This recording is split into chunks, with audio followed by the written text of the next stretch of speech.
அன்பின் நல்ல கடவுளே, உம்முடைய திருவார்த்தைகளை தியானிக்கும்படியாக உம்முடைய சமூகத்திலே நாங்கள் கூடி வந்திருக்கிற பொழுது எங்களுடைய செவிகளையும் உள்ளங்களையும் திறந்தருளும். உம்முடைய வார்த்தைகள் சத்தியம், உம்முடைய வார்த்தைகள் உயிர் உள்ளவை. உம்முடைய வார்த்தைகளை எங்களுடைய வாழ்க்கைக்கு நாங்கள் பிரயோஜனப்படுத்திக் கொள்ள அருள்தார். மீட்பர் இயேசுவின் மூலமாக ஜெபத்தை ஏறெடுக்கிறோம் பரலோக பிதாவே, ஆமேன். கிறிஸ்துவுக்கு அன்பான திருச்சபையார் யாவருக்கும் கிறிஸ்து இயேசுவின் திருப்பெயரில் என்னுடைய வாழ்த்துக்களை தெரிவித்துக் கொள்வதிலே மகிழ்ச்சி அடைகின்றேன். இந்த நாளும் நம்முடைய திருச்சபை வாழ்விலே ஒரு சிறப்பான நாள். நாம் கிட்டத்தட்ட ஒரு ஞாயிற்றுக்கிழமையும் ஒரு சிறப்பு ஞாயிறாகவே அனுசரித்து கொண்டிருக்கிறோம். திருச்சபை அப்படிப்பட்ட ஒரு அழைப்பை நமக்கு கொடுத்திருக்கிறது. இந்த நாள் சிறு பெண்கள் ஞாயிறு, கேர்ள் சைல்ட் சண்டே. எனவே இந்த நாளிலே நாம் சிந்திப்பதற்காக திருச்சபை கொடுத்திருக்கிற சிந்தனையின் பொருள் பெண் குழந்தையின் மதிப்பை உறுதி செய்தல். பெண் குழந்தையின் மதிப்பை உறுதி செய்தல், affirming the worth of the girl child.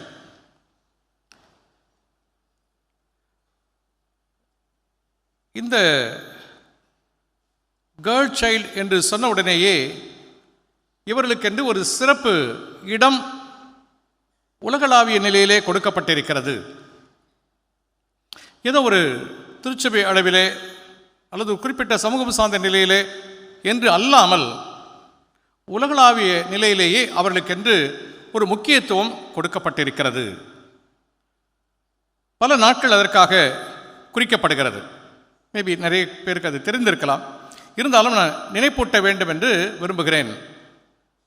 இந்த பெண் குழந்தைகளை மையப்படுத்திய சிறப்பு நாட்கள் யாருக்காவது தெரியுமா?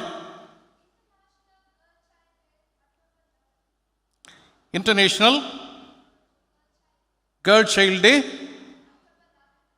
October 11th. தென் வேறு ஏதாவது சிறப்பு? டாட்டர்ஸ் டே September 28th, டாட்டர்ஸ் டே. வேற நேஷனல் கேர்ள் சைல்ட் டே January 24th. ரைட். வேற என்ன சொல்றீங்களா? Right, thank you. இந்த சிறப்பு நாட்கள் உலகளாவிய நிலையிலே நாம் நினைவிலே கொள்ள நாம் அழைக்கப்படுகிறோம். International day of girl child. Right. இந்த சிறப்பு என்ன என்று சொன்னால் சர்வதேச சிறுமிகள் தினம்.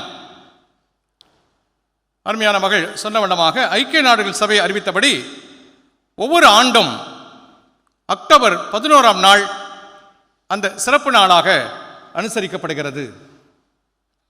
இதற்கு ஒரு நோக்கம் கொடுக்கப்படுகிறது. சிறுமிகளின் அதிகாரம் அளிப்பை ஊக்குவித்தல், அவர்கள் எதிர்கொள்ளும் சவால்களை வெளிப்படுத்துதல், மேலும் அவர்கள் மனித உரிமைக்காக ஆதரிப்பது, இவைகளை நோக்கமாக கொண்டுதான் சர்வதேச சிறுமிகள் தினம் அனுசரிக்கப்படுகிறது. ஃபோக்கஸ் என்ன, இதில் என்ன கவனம் என்று சொன்னால் கல்வி, ஆரோக்கியம், பாதுகாப்பு, வன்முறை மற்றும் பாகுபாட்டிலிருந்து பாதுகாப்பு போன்ற துறைகளில் உள்ள பாலின சமத்துவ குறைபாடுகளை சுட்டிக்காட்டுதல். எனவே இந்த international day of girl child என்பது இப்படிப்பட்ட சாராம்சங்களோடு அனுசரிக்கப்படுகிற ஒன்று. இரண்டாவதாக daughters day. Daughters day in India September 28. September மாதத்தின் 4வது ஞாயிற்றுக்கிழமைகளிலே அந்த நாள் குறிப்பிடப்படுகிறது. பர்பஸ், இதற்கு ஒரு நோக்கம் கொடுக்கப்படுகிறது. மகள்களை கொண்டாடுவதும் பெண் குழந்தை ஒரு பொக்கிஷம், சுமையாக அல்ல என்பதை காட்டுவதன் மூலம் பழமைவாத கருத்துக்களை சவால் செய்வதாக இது அமைந்திருக்கிறது. ஒரு ஃபோக்கஸ், கவனம் அதிலே கொடுக்கப்படுகிறது. மகள்கள் அன்பும் பாராட்டும் பெறுகிறார்கள் என்று அவர்கள் உணரச் செய்ய வேண்டும். மகள்கள் அன்பும் பாராட்டும் பெறுகிறார்கள் என்று அவர்கள் உணர வேண்டும். அவர்களின் சாதனைகளை மதித்து அவர்களை கௌரவிக்க வேண்டும். எனவேதான் இந்த டாட்டர்ஸ் டே என்பது கொண்டாடப்படுகிறது, அனுசரிக்கப்படுகிறது. அடுத்ததாக நேஷனல் கேர்ள் சைல்ட் டே. இந்தியாவில் தேசிய பெண் குழந்தை தினம் ஒவ்வொரு ஆண்டும் ஜனவரி மாதம் 24ஆம் நாள் இந்தியாவில் தேசிய பெண் குழந்தை தினம் என்று கொண்டாடப்படுகிறது. அதற்கு ஒரு நோக்கம், பெண் குழந்தையின் உரிமைகளை பற்றி விழிப்புணர்வு ஏற்படுத்துதல், அவர்களது கல்வி, ஆரோக்கியம் மற்றும் ஊட்டச்சத்தை மேம்படுத்துதல்.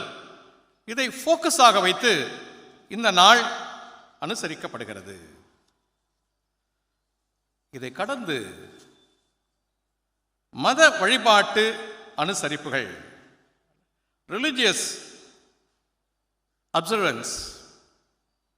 எப்பொழுது என்று சொன்னால், ஒரு தேவாலயம் அல்லது டினோமினேஷன் மாறுபடுகின்ற ஒரு சூழலிலே பல இடங்களில் ஒரு குறிப்பிட்ட ஞாயிற்றுக்கிழமையை இதற்காக ஒதுக்குகிற நிலைப்பாட்டை திருச்சபை தன்னிலே பெற்றிருக்கிறது.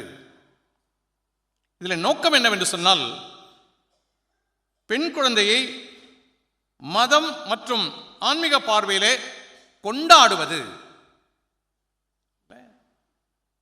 To celebrate the girl child from a religious and spiritual perspective. இது மட்டும்தான் கொண்டாடுவதாக சொல்லப்படுகிறது.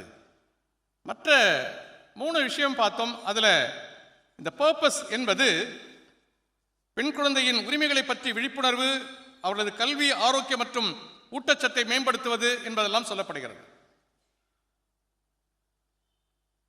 மகள்களை கொண்டாடுவது, பெண் குழந்தை ஒரு பொக்கிஷம், சுமையாக அல்ல என்பதை காட்டுவது.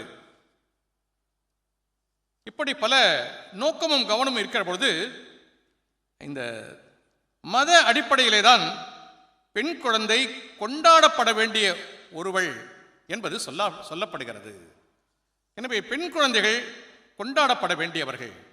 இன்னைக்கு நாம ஒருவேளை இதில் நிறைய பேர் தெரிஞ்சிருக்கலாம், இல்லைனாலும் இப்படி சர்வதேச அளவிலே அவர்களுக்கென்று சிறப்பு நாட்கள் இருக்கிறது. அதற்கு ஒரு நோக்கம் இருக்கிறது, அதற்கு ஒரு கவனம் கொடுக்கப்படுகிறது என்பதை நாம் நினைப்பூட்டிக் கொள்ள அழைக்கப்படுகின்றோம். அந்த அடிப்படையில் தான் இன்றைக்கு பெண் குழந்தையின் மதிப்பை உறுதி செய்வது என்கின்ற தலைப்பை திருச்சபை நமக்கு கொடுத்திருக்கிறது. பொதுவாக குடும்பங்களிலே குழந்தை பிறந்தவுடன், குழந்தை பிறந்துச்சு அப்படின்னு சொன்ன உடனே அடுத்த கேள்வி என்ன கேள்வி? ஆனா பெண்ணா? ஆனா இருந்தா டோன் வேற, பெண்ணா இருந்தா டோன் வேற. பெண்ணா இருந்தா டோன் வேற. அது கிட்டாரில் லாஸ்ட் ஸ்ட்ரிங்கில் ஒரு சவுண்ட் வரல, அது மாதிரி ஈனஸ்வரத்தில் ஒரு சவுண்டு இன்னும் மாறல. பெண் குழந்தையை பெற்று பாருங்க, தெரியும் எவ்வளோ சந்தோஷம். கடவுள் எங்களுக்கு அது ஒன்று தான் கொடுத்தாரு. ரைட், செலிப்ரேட், அதை மகிழ்ச்சியாக கொண்டாட வேண்டும். சில நேரங்களில் நான் சர்ச் ஃபோக்கஸில் சொல்ல, தேசிய அளவிலே அல்லது சமூக அளவிலே ஒரு பையன் பிறந்துட்டான் அப்படின்னு சொன்னால் பெரிய ப்ரௌடாக சொல்கிற ஒரு விஷயம். ஒருவேளை நம்ம கலாச்சாரம் அல்லது பொருளாதாரம் சார்ந்து ஒரு சில காரியங்கள் இதெல்லாம் டக்குன்னு மனசில் வந்துடுற ஒரு விஷயம்.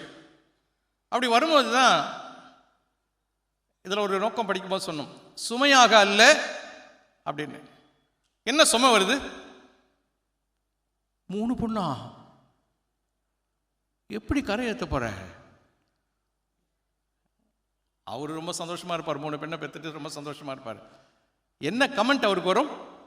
3 பொண்ணா, எப்படி கரையேற்ற போற? அவள்தான், அவர் டவுன். இப்படி ஆண் குழந்தைகள் என்றால் ஒரு அகமகிழ்வும் ஆர்ப்பரிப்பும் வெளிப்படுவது, இனிப்புகளும் வாழ்த்துகளும் பரிமாறப்படுகிற ஒரு சூழல். இன்னொரு பக்கம் இந்த பெண் குழந்தைகள் என்று சொல்லுகிற பொழுது இன்னும் அங்கொன்றும் இங்கொன்றுமாக நடைபெற்றுக் கொண்டுதான் இருக்கிறது. கள்ளிப்பால் கொடுத்து கொலை செய்வது என்பதும், நெல் விதையை தொண்டையிலே வைத்து அவர்களை திணற வைப்பதும் சமுதாயத்தில் நடந்து கொண்டிருந்த, பெருமளவிலே நடந்து கொண்டிருந்தது. இன்றைக்கும் அங்கொன்றும் இங்கொன்றுமாக அது நடைபெற்றுக் கொண்டுதான் இருக்கிறது. இப்படிப்பட்ட பெண் குழந்தைகளிடத்தில் அன்பு காட்ட, பசியாற்ற யாரும் இல்லை என்கிற ஒரு அவலமான நிலையை காண முடிகிறது. இன்றைக்கும் பல பெண்கள், நான் சொல்றது பெண்கள் இங்கு குறிப்பிடுறது பெண் குழந்தைகள், சிறுமிகள் தீப்பெட்டி தொழிற்சாலைகளிலே, கல்லுடைக்கிற பணியிலே, வீட்டு வேலை செய்வதிலே இவர்கள் இன்றைக்கும் பயன்படுத்தப்படுகிறார்கள். நான் இறையியல் கல்லூரியிலே பயின்று கொண்டிருந்த பொழுது எங்களுக்கு கள ஆய்விலே சிவகாசிக்கு அருகில் இருக்க பட்டாசு தொழிற்சாலைகளும் அங்கு பணியாற்றுகளுடைய வாழ்வை குறித்தும் நாங்கள் ஒரு ஆய்வு கட்டுரை எழுத வேண்டும். அப்படி சென்று பார்க்கிற அனுபவம் எனக்கு கிடைத்தது. இந்த பட்டாசு தொழிற்சாலைகள், தீப்பெட்டி தொழிற்சாலைகள் இருக்கிற இடங்களுக்கு அருகிலே இருக்கிற பல கிராமங்களிலிருந்து இந்த சிறுமிகள் இந்த தொழிற்சாலையிலே பணியாற்றுவதற்காக அழைத்து வரப்படுவார்கள். அவங்களுக்கு டிரான்ஸ்போர்ட்டேஷன் இருக்கும், வந்து திருப்பி அவங்கள மறுபடியும் கொண்டு போய் வீட்டில் விடுவாங்க. அந்த பிள்ளைகள் எல்லாம் ஓய்வெடுப்பதற்கு, தூங்குவதற்கு, தங்களுடைய ஆயத்தங்கள் எல்லாம் செய்து கொள்வதற்கு ஒரு சில மணி நேரங்கள் தான் கொடுக்கப்படும். 3 to 4 hours. ராத்திரி 11-12 மணிக்கு பஸ்ஸு கொண்டாந்து ஒரு கிராமத்தையும் அந்த பிள்ளைங்களை இறக்கி விடுவான். திருப்பி 3 o'clock 4 o'clock திருப்பி கலெக்ட் பண்ணிட்டு ஃபேக்டரிக்கு போயிடும் வண்டி.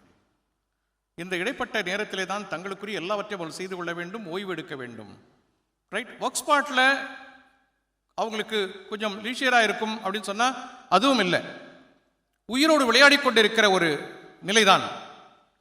அந்த தீப்பெட்டி தொழிற்சாலையாக இருந்தாலும், பட்டாசு தொழிற்சாலையாக இருந்தாலும், அதில் பயன்படுத்தப்படுகின்ற பொருட்கள் எல்லாம் சுவாசிக்கிற பொழுது அதிலிருந்து வெளிப்படுகிற புகைகள் எல்லாம் நச்சுக்கொல்லிகள், அவர்களை கொஞ்சம் கொஞ்சமாக கொன்று கொண்டிருக்கின்ற காரியங்கள்.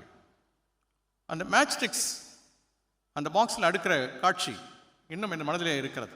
சின்ன பெஞ்சி குழந்தைகள், பெண் பிள்ளைகள் அந்த நம்பர் கவுண்ட் எடுத்து அந்த பாக்ஸில் போடும்போது அதை அந்த சைஸு கொண்டு வரதுக்காக, ஒரு லெவல் கரெக்டாக வரத்துக்காக அதை எடுத்து இப்படி செஸ்ட்டில் அடித்து அதில் வைப்பாங்க. இப்படி செஸ்ட்டில் அடித்து இப்படி வைப்பாங்க. ஒரு பாக்ஸ் இல்லை, ஒரு நாளைக்கு அப்போ எத்தனை நம்பர் ஆஃப் பாக்ஸ் அவங்க ஃபில் பண்ணுவாங்கன்னு யோசித்து பாருங்க. இது அப்படி குத்தி குத்தியே இந்த சின்ன பிள்ளைகளுடைய இந்த ஷோல்டர் இந்த சைடில், அது எவ்வளோ பெரிய ஒரு வீக்னஸ். இது ஒரு புறம். அவர்கள் கையாளுகிற அந்த மருந்து பொருட்கள், அது கையில் என்னதான் க்ளவுஸ் அது இதுனாலும் அவர்களை எந்த அளவிற்கு அது உயிரோடு விளையாடுகின்ற ஒரு சூழலை ஏற்படுத்தும் என்பதெல்லாம் பார்த்து வியந்த நேரங்கள் உண்டு. இப்படிப்பட்ட இந்த சமூகத்திலே உலகம் இப்படி இந்த பெண் குழந்தைகளுக்கு விரோதமாக செயல்படுகின்ற இந்த சூழலிலே கடவுளுடைய நிலைப்பாடு என்ன? திருமறையின் துவக்கம், கடவுளுடைய படைப்பை குறித்து நாம் படிக்கிற பொழுது ஆதியாகமத்தின் புத்தகம் 1ஆம் அத்தியாயத்திலே படிக்கிறோம். ஆணும் பெண்ணுமாக படைத்தார். கடவுள் சமமாக படைக்கிறது என்பது திருமறையிலே இங்கே சுட்டிக்காட்டப்படுகிற ஒரு சிந்தனையாக இருக்கிறது. பெண் குழந்தைகள் வாழ்வு பெற வேண்டும் என்பதுதான் கடவுளுடைய விருப்பமாக அமைகிறது. எனவேதான் மரித்து போன ஒரு பெண் பிள்ளையை கடவுள் உயிரோடு எழுப்புகிறார். இந்த பெண் பிள்ளைகள் தேக்க நிலை அடைந்து விடக்கூடாது, அசைவற்ற நிலைக்கு அவர்கள் சென்று விடக்கூடாது. அந்த சிறு பெண் எழுந்திருக்க வேண்டும், அவள் இயங்குகிறவளாக இருக்க வேண்டும் என்பது ஆண்டவருடைய விருப்பமாக இருந்தது. தலித்தாகும் என்று ஆண்டவர் அந்த சிறு பெண்ணை கரம் பிடித்து தூக்கி விடுகிறதை நாம் காணுகின்றோம். அங்க நடக்கிறது மரித்து போன பெண்ணை உயிரோடு எழுப்புவதோடு முடிந்து விடவில்லை. வாழ்வு மறுக்கப்பட்டு வாழ்வு இழந்து அசைய முடியாத தேக்க நிலையிலே இருக்கிற ஒரு பெண் தூக்கிவிடப்படுகிறாள். அவள் இயங்குகிறவளாக இருக்க வேண்டும் என்று ஆண்டவர் விரும்புகிறார். இதுதான் அவருடைய வாழ்வை உறுதி செய்கிற ஒன்று. திருமறையின் கடவுள் அதைதான் நமக்கு இன்றைக்கு நினைப்பூட்டுகிறார். இதில் திருச்சபையாக, சமூகமாக, குடும்பமாக நம்முடைய பங்கு என்ன, நம்முடைய செயல்பாடு என்ன, அது எப்படி இருக்க வேண்டும் என்பதை தான் இன்றைக்கு நாம் படிக்க கேட்ட 3 திருமறை பகுதிகள் நமக்கு உணர்த்துகிறது. இன்றைக்கு நாம் படிக்க கேட்ட பழைய ஏற்பாட்டின் திருமறை பகுதி, முதலாம் திருமறை பகுதி, எண்ணாகமத்தின் புத்தகம் 27ஆம் அத்தியாயத்திலே நாம் காண்கின்ற காட்சி மகள்களின், பெண் குழந்தைகளின் உரிமையை உறுதி செய்தல். ensuring the rights of daughters or girl children. ensuring the rights of daughters or girl children. மகள்களின், பெண் குழந்தைகளின் உரிமையை உறுதி செய்தல். படிக்கும் போது நாம கேட்டோம். சும்மா 2 லைன்ல சொல்ல முடியுமா?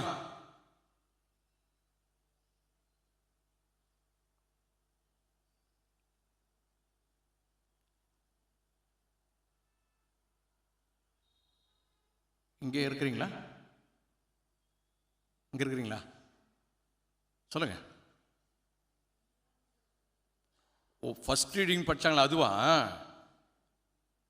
இவ்வளவு நேரம் ஆயிடுச்சு. சொல்லுங்க. செலேபுகாத்தினுடைய மகள்கள் எத்தனை பேரு? 5 பேரு. என்ன இஷ்யூ அங்க? தகப்பனுடைய சொத்து சுதந்திரம் யாருக்கு வரணும்? இந்த மகள்களுக்கு வந்து சேர வேண்டும். இதான் அவங்க கிரை, அவங்க கிளைம். அதுதான் அன்றைக்குரிய ஆணாதிக்க சமுதாயம் என்ன சொல்லுது? பெண்களுக்கு சொத்திலே உரிமை கிடையாது என்று சொல்லுகிறது. அவங்க என்ன பண்ணிட்டாங்க? கடவுள் மேல பாரத்தை போட்டு உட்காந்துட்டாங்க. ஓ இல்லையா? அவங்க மோசே கிட்ட போய் கேட்குறாங்க, தங்களுடைய ரைட்ஸை கேட்குறாங்க. என்னன்ட்டு, என் தகப்பனுடைய சொத்திலே எங்களுக்கு பங்கு இருக்கிறது, அது எங்களுக்கு சேர வேண்டும் என்று அதை கேட்கிறதை நாம் காணுகின்றோம். ஆண்களைப் போல எங்களுக்கும் சம உரிமை கொடுக்கப்பட வேண்டும். இந்த செலேபுகாத் மரித்து போகிறார். அவர் ஒன்றும் ரொம்ப நல்லவர் இல்லை, அதெல்லாம் வேற பிரச்சனை. ஆனால் அவருடைய சொத்திலே எங்களுக்கு உரிமை இருக்கிறது என்று மோசேயிடத்திலே அவர்கள் கேட்கிறார்கள். ஒன்று, அதை யாராவது வாங்கி கொடுக்கணும். அவர்களுடைய உறவினர்களாவது அதை வாங்கி கொடுக்க வேண்டும். அதுக்கு யார் தான் தடையா இருக்கிறது? அவங்க தான் தடையா இருக்கிறாங்க. இந்த பெண்கள் யார் யார் பேர் தெரியுமா?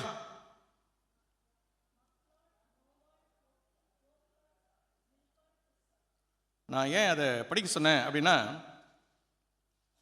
ஓல்ட் டெஸ்டமெண்ட்ல, even in new testament also, ரொம்ப ரேர் பெண்களுடைய பெயர்கள் குறிப்பிடப்படுவது என்பது ரொம்ப நமக்கு வினோதமாக இருக்கும். யார் யாரை பெற்றான், யார் யாரை பெற்றான்னா எங்க இருக்கும்? மேல் தான் பேர் இருக்கும். அது ஆணாதிக்க சமுதாயத்தின் பொழுது எழுதப்பட்டது. பெற்றது யாரு? பெண். அங்கு அந்த அங்கீகாரம் கூட கொடுக்கப்படவில்லை. ஆனால் திருமறையிலே ஒரு சில இடங்களிலாவது அவருடைய பெயர்கள் பதிவு செய்யப்பட்டிருக்கிறது.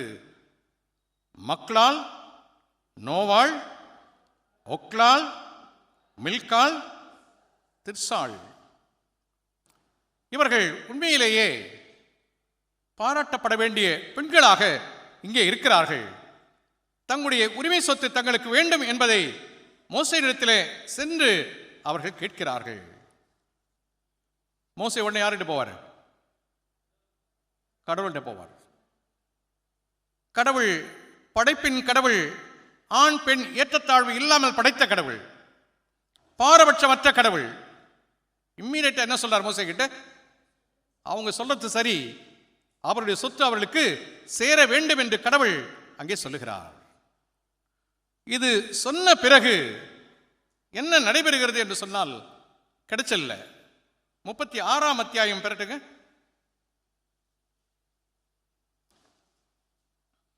சும்மா நான் ஒரு 2-3 வசனம் படிக்கிறேன். 36ஆம் அதிகாரம் 8ஆம் வசனம். இஸ்ரவேல் புத்திரர் அவரவர் தங்கள் பிதாக்களின் சுதந்திரத்தை அனுபவிக்கும்படி இஸ்ரவேல் புத்திரருடைய ஒரு கோத்திரத்திலே சுதந்திரம் அடைந்திருக்கிறது. எந்த குமாரத்தையும் தன் பிதாவின் கோத்திர வம்சத்தாரில் ஒருவனுக்கு மனைவியாக வேண்டும். சுதந்திரமானது ஒரு கோத்திரத்தை விட்டு வேறொரு கோத்திரத்தை சேரக்கூடாது. இஸ்ரவேல் புத்திரருடைய ஒவ்வொரு கோத்திரமும் தன் சுதந்திரத்திலே நிலை கொண்டு இருக்க வேண்டும் என்ற கட்டளையிட்டு இருக்கிறார் என்றான்.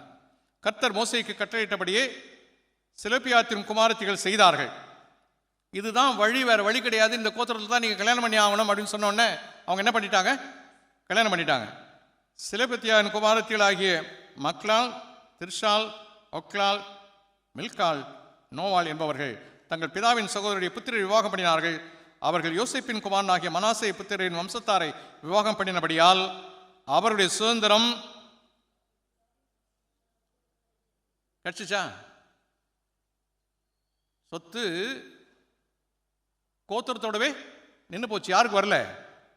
இவர்களுக்கு அது வந்து சேரவில்லை.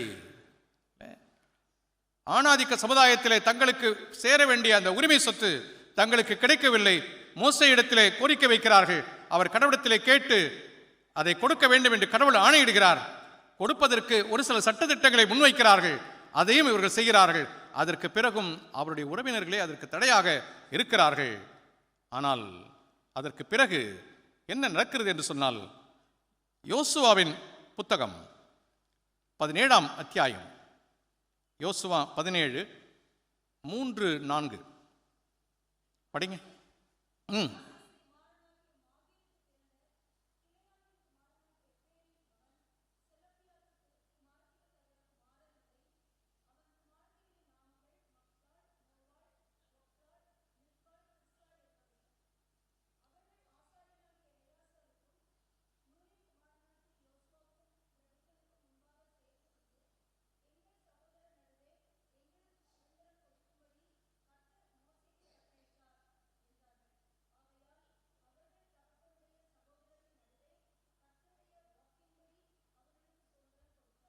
இதுதான் ஃபைட் பண்ணி வாங்கிட்டாங்க. அவங்க வாங்கிட்டாங்க. காலம் தாழ்த்தப்பட்டது என்று சொன்னாலும் அவர்கள் சும்மா இருக்கவில்லை. இந்த உரிமையை அவர்கள் கேட்டு பெற்றுக்கொள்கிறது அங்கே குறிப்பிடப்பட்டிருக்கிறது. மோசே இறந்த பின்பு எலியேசரிடத்திலே முறையிட்டு கடவுள் ஏற்கனவே ஆணையிட்டு இருக்கிறார் என்பதை குறிப்பிட்டு தங்களுக்கு சேர வேண்டிய அந்த சுதந்திரத்தை தாங்கள் பெற்றுக்கொள்கிறார்கள். இது மகள்களின், பெண் குழந்தைகளின் உரிமையை உறுதி செய்து கொள்ளுகிற ஒரு நிலையாக சொல்லப்படுகிறது. இன்றைக்கு இருக்கிற ஒரு சூழ்நிலை என்ன என்பதை நாம் எண்ணி பார்க்க அழைக்கப்படுகின்றோம். இஸ்ரவேலர் ஏழைகள், வறியோர், அனாதைகள், விதவைகள், அந்நியர் மீது அதிக கரிசனை உள்ளவர்கள். திருமணம் நீங்கள் நிறைய பார்த்தீங்கன்னா அவர்களுக்கு ரிப்பீட்டடாக சொல்லப்படும் இல்லை, நீ தசமமாக எட்டு வந்து கொடுக்கணும், உன் காணிக்கை கொண்டு வந்து கொடுக்கணும், நீ யாரையும் கவனிக்கணும், அந்நியரும் பரதேசீலமாக இருக்கிறவர்களையும் நீ நினைவிலே கொள்ள வேண்டும், அவர்களுக்கு நீ கொடுக்க வேண்டியதெல்லாம் கொடுக்க வேண்டும் என்று பழைய ஏற்பாட்டிலே மறுபடியும் சொல்லப்படும். இஸ்ரவேல் மக்களுடைய வாழ்விலே இது எல்லாம் செய்கின்ற ஒரு நிலைப்பாடு இருந்தாலும் இங்கே இந்த இன்இக்வாலிட்டி என்பது இழையோடி கொண்டு இருக்கிறதை நம்மால் காண முடிகிறது. இதனுடைய ஒரு நிலைப்பாடை தான் நாம் எங்கே பார்க்கிறோம் என்று சொன்னால், இது யாரால சில நேரங்களில் வருது அப்படின்னு சொன்னா, 2 பையன் வந்து 2 பையன்கிட்டயே அம்மா பையன் ஒரு பையனுக்கு ஃபேவராகவும் இன்னொரு பையனுக்கு அட்வர்ஸாகவும் நடந்துக்கிற ஒரு விஷயம். யாரு?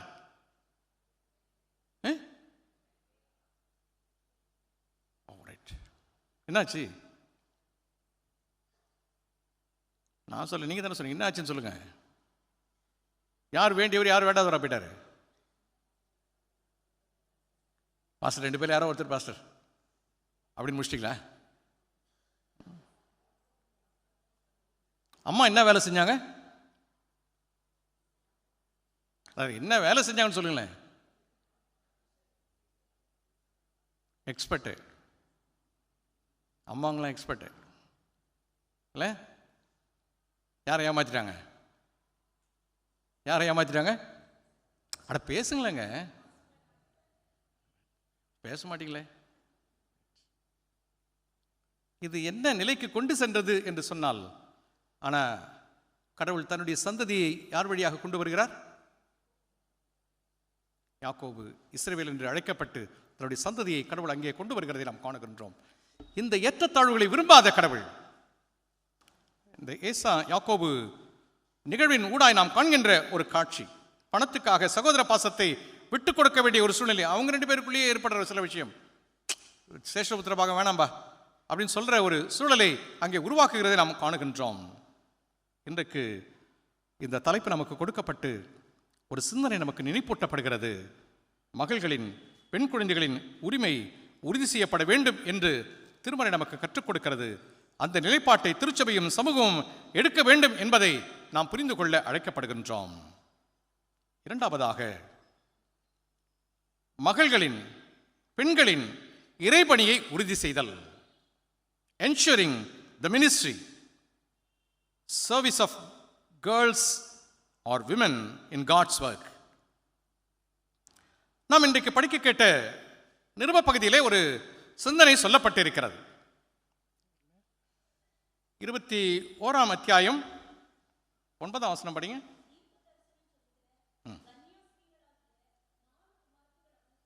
ரைட்.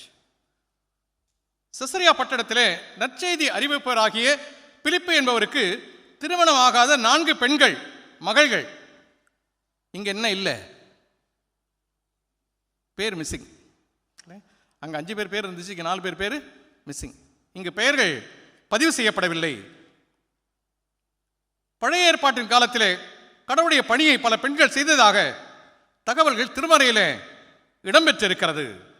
பழைய ஏற்பாட்டிலே பெண் இறைவாக்கினர் இருந்தார்கள். சும்மா சொல்லுங்களேன் பார்க்கலாம். தெபோராள், நியாயாதிபதிகளின் புத்தகம் 4ஆம் அத்தியாயம் 4ஆம் திருவாக்கியம். மிரியாம், யாத்திராகமம் 15ஆம் அத்தியாயம் 20-21 வாக்கியங்கள். குல்தா, 2 ராஜாக்களின் புத்தகம் 22ஆம் அத்தியாயம் 14ஆம் வாக்கியம். இப்படி இவர்களுடைய பெயர்கள் பதிவு செய்யப்பட்டிருக்கிறது. இவர்கள் எல்லாம் இறைவாக்கினர்களாக கடவுளுடைய கரத்திலே பயன்பட்டார்கள். கடவுள் பாகுபாடு அற்ற நிலையிலே தன்னுடைய திருப்பணியை செய்வதற்கு இவர்களை பயன்படுத்தினார் என்பதற்குரிய சான்றுகளை நம்மால் காண முடிகிறது. தொடக்க கால திருச்சபையிலே, ஆதி திருச்சபையிலே இவர்கள் தீர்க்க தரிசனம் சொல்லுகிறவர்களாக செயல்பட்டார்கள். ஏனென்று சொன்னால் கடவுளுடைய நிலைப்பாடு அது. இறுதி நாட்களிலே மாந்தர் யாவர் மேலும் என் ஆவியை பொழிய பண்ணுவேன், உங்கள் புதல்வரும் புதல்வியரும் இறைவாக்கு உரைப்பார்கள். அங்க ஜெண்டர் டிஸ்கிரிமினேஷன் இல்லை. இருபாலரும் தீர்க்க தரிசனம் உரைப்பார்கள் என்கிற செய்தி சொல்லப்படுகிறது. அந்த நாட்களிலே உங்கள் பணியாளர், பணிப்பெண்கள் இவர்கள் மேலும் என்னுடைய ஆவியை பொழிந்தருளுவேன், அவர்களும் இறைவாக்கு உரைப்பார்கள் என்கிற வார்த்தைகள் திருமறையிலே பதிவு செய்யப்பட்டிருக்கிறது. கர்த்தருடைய பணி என்பது இருபாலருக்கும் பொதுவானது. ஆரம்ப கால தேவாலயத்திலே பெண்கள் வகித்த முக்கியமான பங்கை இவையெல்லாம் எடுத்துக்காட்டுகிற ஒன்றாக இருக்கிறது. பொதுவெளியிலே பெண்கள் பேசக்கூடாது என்கிற பழமைவாதத்தை தவிர்த்து பிலிப்புவின் பெண்கள் 4 பேரும் இறைவாக்கு உரைக்கிற பெண்களாக கடவுளுடைய வரத்தை பெற்றவர்களாக செயல்பட்டார்கள். அந்த உரிமையை ஆதி திருச்சபை அவளுக்கு பெற்றுத் தந்திருந்தது என்பது பாராட்டுக்குரிய ஒன்று. இன்றைக்கும் அநேக நேரங்களிலே திருப்பணி விடைகளிலே அதை திருச்சபைகள் ஏற்றுக்கொள்கிற மனப்பக்குவத்தை இன்னும் பூரணமாய் பெற்றுக்கொள்ளவில்லை. யாருக்கு யாரே எதிரி? யாருக்கு யாரே எதிரி சொல்லுங்க, இது சொல்லுங்க. மென் கூட அக்செப்ட் பண்ணிப்பாங்க, விமனால அதை அக்செப்ட் பண்ணிக்க முடியல. அப்போஸ்தலர் நடவடிக்கைகளின் புத்தகத்திலே மட்டும் நான் ஒரு சில சான்றுகளை உங்களுக்கு முன்பாக வைக்கிறேன். லீதியாள், தியத்திராவிலே ரத்தாம்பரம் விற்கிற பெண்மணி, first Christian convert in Europe. 16ஆம் அத்தியாயம் 14 முதல் 15 வரை உள்ள வாக்கியங்கள். அந்த அம்மாவுடைய சிறப்பை என்னன்னா ஹாஸ்பிட்டாலிட்டி, உபசரிப்பிற்கு பேர் போனவர்கள். லீதியா. இரண்டாவதாக நான் அப்போஸ்தலர்கள் புத்தகத்தில் மட்டும் சொல்றேன்.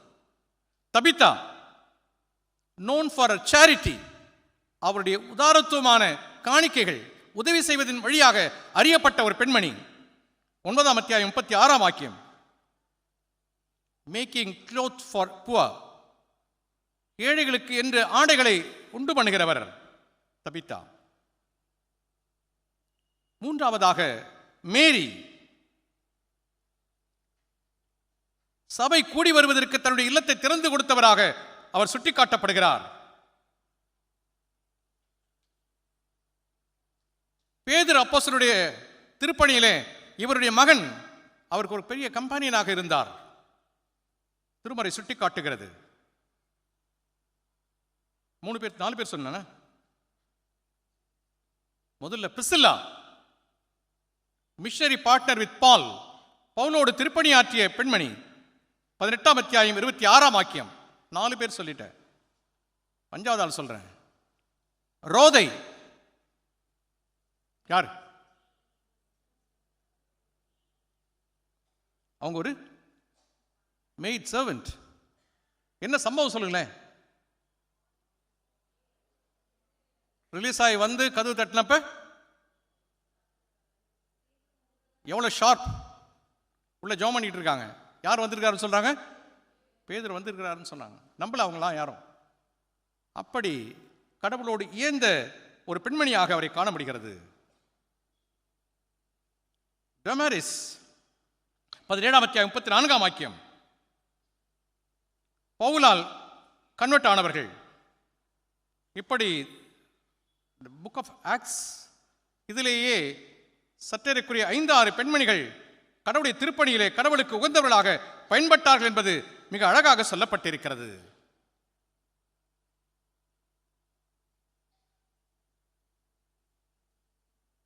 பொதுவாகவே சர்ச்சில் அட்டண்டன்ஸ்ன்னு எடுத்தீங்கன்னா யார் அதிகமாக இருப்பாங்க?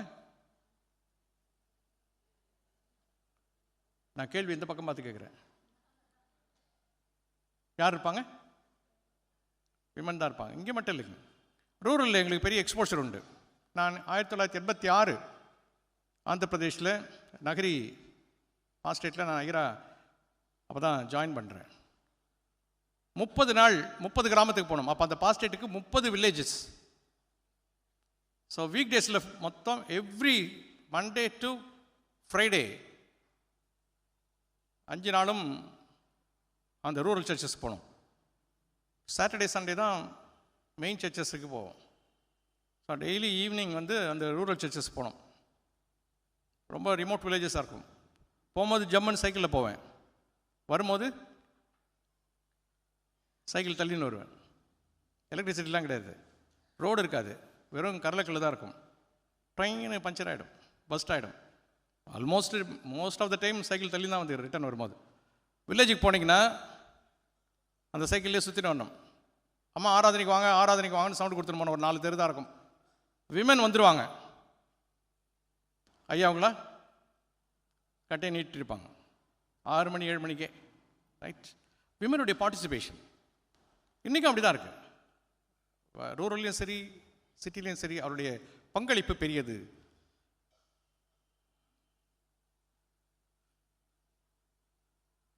அவருடைய பங்களிப்பு பெரியது. அதுதான் இப்போ நான் சொல்ல வரேன். அவருடைய திருச்சபை முழுமையான ஒரு அங்கீகாரத்தை கொடுத்து அவருடைய பயன்பாட்டை திருச்சபை அங்கீகரிக்க வேண்டும். இப்போ எடுத்துப்போமே, விமன் இன் அவர் சர்ச் அப்படின்னு சொன்னால் நமக்கு டக்குன்னு ஞாபகம் வரது என்னது? நீங்கள் அதில் விமன் ஃபெலோஷிப்னு போட்டுங்க, இல்லாட்டி விமன் சும்மா தனியாக கூட யோசிங்க, ஏதாவது ஒன்று சொல்லுங்களேன்.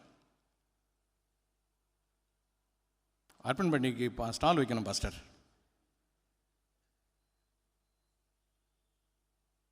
சர்ச் அதுக்கு தான் வச்சுருக்கு. அவங்க தான் ஃபண்டு நிறைய ரைஸ் பண்ணுவாங்க. சர்ச் நிறைய நேரத்தில் அவங்கள அதுக்காக மட்டுமே பயன்படுத்துகிற ஒரு நிலையிலே வைத்திருக்கிறது. Equal participation in ministry. God's work. இது இன்றைக்கு நாம் நினைப்பூட்டிக் கொள்ள வேண்டிய ஒரு சத்தியம். விமனும் அதற்கு தங்களை அர்ப்பணிக்க வேண்டியவர்களாக இருக்கிறார்கள். நான் கொஞ்சம் ஃப்ரீயாகவே பேசுகிறேன். இல்லை, எனக்கு இது ஏற்கனவே பழக்கப்பட்ட ஒரு திருச்சபை. அடுத்தது நான் என் இன்னிங்ஸ் முடிக்கிற டைம், ரைட்? ஸோ அந்த உரிமை இருக்கிறதுன்றதுனால நான் தைரியமாக பேசுகிறேன். உங்களுடைய ரோல் பெருசு. நான் விமன் ஃபெலோஷிப்லாம் பேசும்போதெல்லாம் சொல்லுவேன், ஒரு ஒரு ஃபேமிலி அப்படின்னு சொன்னால் அவங்கள ஸ்பிரிச்சுவலாக தக்க வைப்பது யாருடைய கரங்களில் இருக்கிறது? யார் கரங்களில் இருக்கு? பெண்கள் கரங்களில் இருக்கு. எல்லாமே அட்மினிஸ்ட்ரேஷன், மேனேஜ்மெண்ட், பிள்ளை வளர்ப்பு என்பது அதில் மிக முக்கியமான ஒன்று. அவருடைய ஜெபம், அவர்கள் அந்த பிள்ளைகளை பார்த்துக் கொள்வது, பாதுகாப்பது, சவரட்சணை செய்வது, இவை எல்லாம். இவர் வேணா பிரெட் வின்னராக இருக்கலாம், ரொம்ப அதிகமாக. சோல் வின்னர் யார் தான்? யார் தான்? சத்தமாக சொல்லுங்களேன். பெண்கள் தான். அப்படின்னு சொன்னா நீங்கள் உங்களுடைய ஈடுபாடு, உங்களுடைய தலைமுறைகளுடைய ஈடுபாடு திருச்சபைக்கு அவசியம் என்பதுதான் இங்கே சுட்டிக்காட்டப்படுகிற ஒன்று. பிலிப்பியருடைய 4 பெண்கள் கடவுளுடைய வரத்தை பெற்று தீர்க்க தரிசனம் உரைத்தார்கள். திருச்சபைக்கு பயன்படுகிற பாத்திரங்களாக இருக்க வேண்டும். நீங்க பார்த்தீங்கன்னா வர்ஷிப் அட்டன் பண்றதுக்கு இவ்வளவு பேர் இருக்கும்போது ஏதாவது ரெஸ்பான்சிபிலிட்டி கொடுத்து பாருங்க.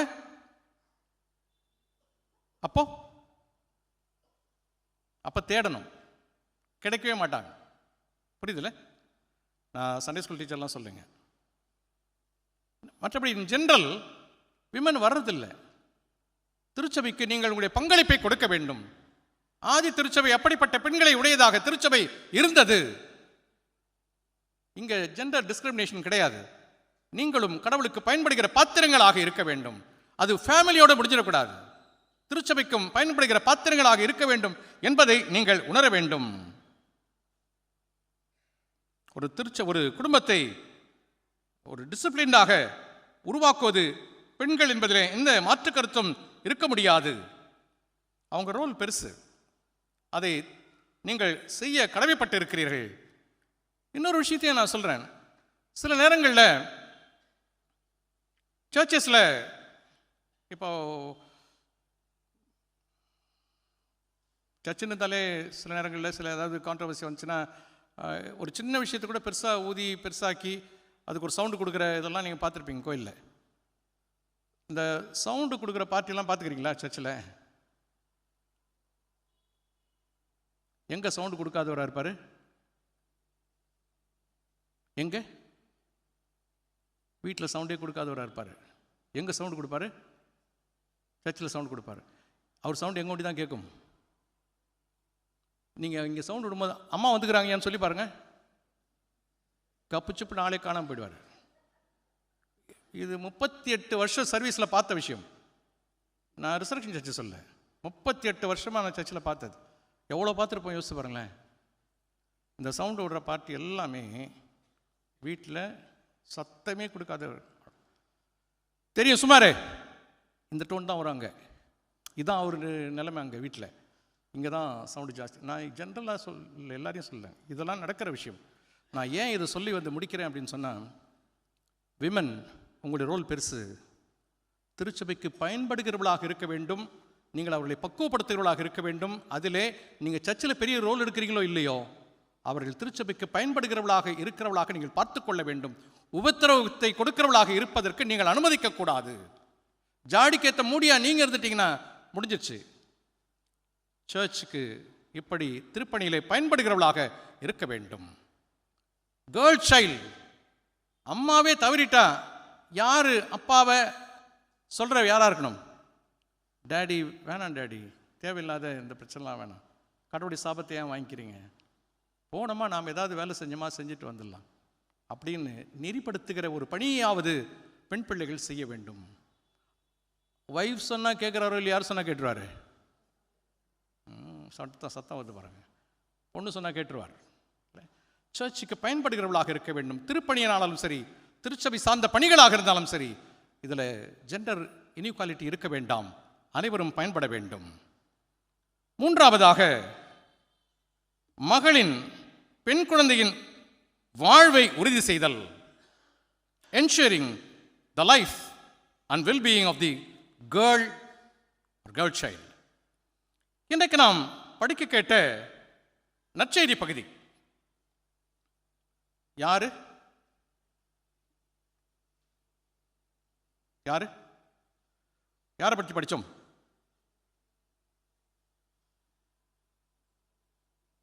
என் காஸ்பல் ரீடிங்ல யாரை பற்றி படிச்சுங்க? ஜெபாலய தலைவன் யவீருவை குறித்தும் யவீரனுடைய மகளை குறித்தும் நாம் படிக்க கேட்டோம். ஜெபாலய தலைவன் யவீரு தான் பெற்றெடுத்த மகள் இந்த உலகிலே தொடர்ந்து வாழ வேண்டும் என்று விரும்பினார். அவளுடைய மனவாஞ்சை அதுவாக இருந்தது. அவள் நோய்வாய்ப்பட்டிருக்கிறாள். அவள் மரித்து போகக்கூடாது என்பது யவீரனுடைய விருப்பமாக இருந்து யாரை தேடி வருகிறார்? ஆண்டவர் இயேசுவை தேடி வருகிறார். வைத்தியசாலைக்கு சென்றதாக திருமறை குறிப்பிடவில்லை. ஆண்டவரை தேடி வருகிறார். ஆண்டவர் ஒருவரால் மட்டுமே மறுவாழ்வு கொடுக்க முடியும் என்பதை யவீர் அறிந்திருந்தார்.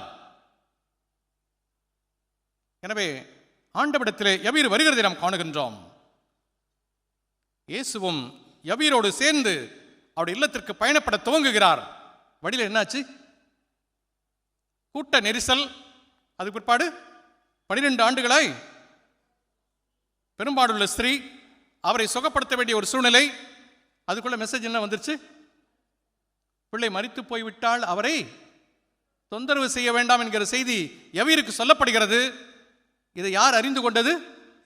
ஆண்டவர் அறிந்து கொண்டு ஒரு விஷயத்தை சொல்றாரு, பயப்படாதே, விசுவாசத்தை விட்டுவிடாதீர், விசுவாசத்தை விட்டுவிடாதீர் என்று ஆண்டவர் யவீரிடத்தில் சொல்லுகிறதை நாம் காணுகின்றோம். எனக்கு அன்பானவர்களே, மகளின், பெண் குழந்தையின் வாழ்வை உறுதி செய்வது பெற்றோருடைய மிகப்பெரிய ஒரு பொறுப்பு. யவீரு ஆண்டவரிடத்திலே வருகிறார். ஆண்டவரிடத்திலே அப்படிப்பட்ட அபரிமிதமான ஒரு நம்பிக்கையை யவீரு கொண்டிருந்தார். எதற்கு பிற்பாடும் பிள்ளை மரித்து போய்விட்டது என்று சொன்ன பிறகும் யவீர் அந்த இடத்தை விட்டு போல. இவர் சும்மா சொல்றாரு அப்படின்னு செகண்ட் தாட் கூட கிடையாது. யவீர் ஆண்டவரோட கூட இருக்கிறதை நம்மால் காண முடிகிறது. இந்த சிறுமியினுடைய தகப்பனுடைய ஆழமான நம்பிக்கை மெச்சிக்கொள்ளப்பட வேண்டிய ஒன்று என்பதை நாம் உணர்ந்திருக்க அழைக்கப்படுகின்றோம். ஆண்டவர் இயேசு கிறிஸ்துவும் யவீருடைய இல்லத்திற்கு வருகிறார். யவீருடைய இல்லத்திற்கு வந்த பிறகு அங்க நடக்கிற சம்பவம் என்ன சொன்னார் இவரு? அவள் நித்திரையாயிருக்கிறார் என்று சொன்ன உடனே அருகில் இருந்தவர்கள் நகைத்தார்கள். அங்க ஒரு விசுவாச குறைச்சல் ஏற்பட்டுவிடக் கூடாது என்பதற்காக ஆண்டவர் அவர்களை வெளியே இருக்க சொல்கிறார். ஆண்டவர் அந்த பெண்ணை தலித்தாகுமி என்று சொல்லி கரம் பிடித்து தூக்கி விடுகிறதை நாம் காணுகின்றோம். அந்த பெண் பிள்ளை எழுந்திருப்பதற்கு யார் காரணமாக இருந்தது? யவீரனுடைய அசைக்க முடியாத விசுவாசம், ஆழமான விசுவாசம் அதற்கு காரணமாக இருந்தது என்பதை நாம் உணர்ந்து கொள்ள அழைக்கப்படுகின்றோம். இன்றைக்கு அப்படி நம்முடைய பிள்ளைகள் அல்லது பெண் பிள்ளைகளுடைய வாழ்வு, அந்த வாழ்வை உறுதி செய்ய வேண்டியது பெற்றோருடைய கரங்களிலே கொடுக்கப்பட்டிருக்கிற பெரிய பொறுப்பு என்பதிலே எந்த மாற்று கருத்தும் இருக்க முடியாது. நம்முடைய கரத்திலே தரப்பட்ட பிள்ளைகளை ஆழமான இறைநம்பிக்கை உடையவர்களாய் நாம் வளர்க்கிறோமா என்கிற கேள்வியை எழுப்பி பார்க்க அழைக்கப்படுகின்றோம். ஓசியா தீர்க்கதரிசியின் புத்தகம் 4ஆம் அத்தியாயம் 6ஆம் வாக்கியத்திலே படிக்கிறோம். எடுத்தீங்கன்னா படிங்க.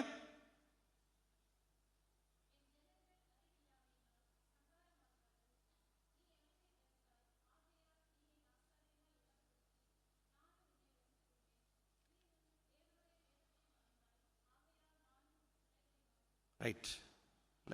நான் உன் பிள்ளைங்களை மறந்துடுவேன் கடவுள் சொல்றார். மிக அழகாக சொல்லப்பட்டிருக்கிற ஒரு நரேஷன் அங்க. நானும் உன் பிள்ளைங்களை மறந்து விடுவேன் என்று சொல்கிறார். இறைவனுடைய குழந்தைகளை மறக்க வேண்டிய நிலை அங்கே உருவாகிறதை நாம் காணுகின்றோம். பால் குடிக்கிற குழந்தைக்கு கூட நியாயப்பிரமாணங்களை சொல்லிக் கொடுத்த நாட்கள் உண்டு.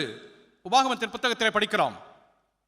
இந்த பிள்ளைகள் இந்த வாழ்வளிக்கிற கடவுளை மறந்து போகக்கூடாது என்பதற்காக அவர்கள் படுத்திருக்கிற பொழுது, எழுந்திருக்கிற பொழுது, நடக்கிற பொழுது அவர்களுக்கு இந்த கடவுளை குறித்த, ஜீவனுள்ள கடவுளை குறித்து அவர்களுக்கு சொல்லப்பட்டது. இவருடைய விசுவாசம் மட்டுமல்ல, அந்த விசுவாசத்தை விதைக்கிற மிகப்பெரிய பொறுப்பு யாருடைய கரங்களிலே கொடுக்கப்பட்டிருந்தது சொன்னால் பெற்றோருடைய கரங்களிலே கொடுக்கப்பட்டிருக்கிறது. இன்றைக்கு பெற்றோராக நம்முடைய பிள்ளைகளுக்கு நாம் என்ன செய்கிறோம்? என்ன கொடுத்துட்றோம்? எஜுகேஷன் கொடுத்துட்றோம். தவம் இருக்கிறோம். அடுத்த நாள் காலையில் அப்ளிகேஷன் இஷ்யூ பண்ணுறதுக்கு முந்தின நாள் ராத்திரியே போய் அதெல்லாம் பழசு பாஸ்டர். கன்சீவ் ஆன உடனே சீட் புக் பண்ணுறதெல்லாம் இருக்குது. எங்கே? ஸ்கூலுக்கு. அந்த ஸ்டாண்டர்டுக்கெலாம் வந்துட்டோம் நம்ம. இப்போ கல்வி, பணி, பணம், சொத்து யார் வேண்டுமானாலும் கொடுக்கலாம். இதையெல்லாம் யார் வேண்டுமானாலும் கொடுக்கலாம். நாம் சிறப்பாக நம்முடைய பிள்ளைகளுக்கு என்ன கொடுக்கிறோம் என்பதை நாம் நிச்சயமாக உணர்ந்திருக்க அழைக்கப்படுகிறோம். இன்றைக்கு நம்முடைய பிள்ளைகள் எப்படி இருக்கிறார்கள் என்பதை ஒரு விஷயம் நாம் சீர்தூக்கி பார்க்க வேண்டும். நான் நிறைய நேரத்தில் சொல்றது உண்டு. நான் என்னுடைய பேரண்ட்ஸ் நான் சொல்லியிருக்கேன், அப்பா நீங்கள் இருந்த காலம் வேற, இப்போ நாங்கள் இருக்கிற காலம் வேற அப்படின்னு சொன்னது எனக்கு நல்லா ஞாபகம் இருக்குது. அப்போ எனக்கு அது பெருசாக சுருக்குன்னு தெரியல. எப்போ தெரியுங்களா சுருக்குன்னு தெரியுது? என் பொண்ணு அதே ஸ்டேட்மெண்ட்டை என்கிட்ட சொல்லும் போது எனக்கு சுருக்குண்டு. அப்போ நான் என்ன யோசிப்பேன், நீ ஒரு நாள் அப்பா அம்மா ஆகும்போது தான் உனக்கு தெரியும் அப்படின்னு நம்ம சொல்கிறோம். பட் அதுவரையில் வெயிட் பண்ண வேண்டிய அவசியம் இல்லை. நாம் அவர்களுக்கு கிரமமாய் கற்றுக் கொடுக்க வேண்டியவர்களாக இருக்கிறோம். நம்முடைய பிள்ளைகள் ஒரு கல்வி கலாசாலையில் ஒழுக்கமுள்ள பிள்ளைகளாக இருக்க வேண்டும் என்று சொன்னால் எங்கு பயிற்றுவிக்கப்பட வேண்டும்? எங்கே? திருப்பி அங்கே சுற்றி இங்கே சுற்றி ஐயர் வந்து தோத்திரத்துக்கு வந்துடுவார்னு நினச்சிடாதீங்க. இல்லை, அது ஒரு தடவை சொல்லிட்டேன் போதும். நான் அதுக்கு நீங்கள் அவங்களுக்கு ப்ராக்டிஸ் பண்ணுறது பண்ணாதும் உங்ககிட்ட இருக்குது. நான் தான் திருப்பி சொன்னேன், போன வாரம் சொன்னி தான் சொல்கிறேன். ஐயருக்கு ஐயரமாக பண்ணுறீங்களா இல்லையோ, பெரியவங்களை பார்த்தா கனம் பண்ணுறதுக்கு கற்றுக் கொடுங்கன்றத சொல்கிறேன். அது ரொம்ப நல்ல ஒரு ப்ராக்டிஸ், ரைட்? நான் நல்லா ஞாபகம் இருக்கேன். எனக்கு சின்ன வயசில் யாராவது வீட்டுக்கு கெஸ்ட்டு வந்தாங்கன்னா நான் ஆட்டோமேட்டிக்காக எழுந்து உள்ளே போயிடுவோம். அவங்க பெரியவங்க பேச போகிறான்ட்டு. அப்பா இல்லாட்டி அம்மா சொல்லுவாங்க, வந்து தோத்திரம் பண்ணிட்டு போன்னு சொல்லுவாங்க. நீ ஒன்று அங்கே உட்காந்து பேச வேண்டியதில்லை, வந்து தோத்திரம் பண்ணிட்டு போன்னு சொல்லுவாங்க. அந்த ப்ராக்டிஸ் தான் இன்றைக்கும் 2 கை எடுத்து தோத்திரம் பண்ணுற ப்ராக்டிஸ் தான். அது அன்றைக்கி வந்தது தான், ரைட்?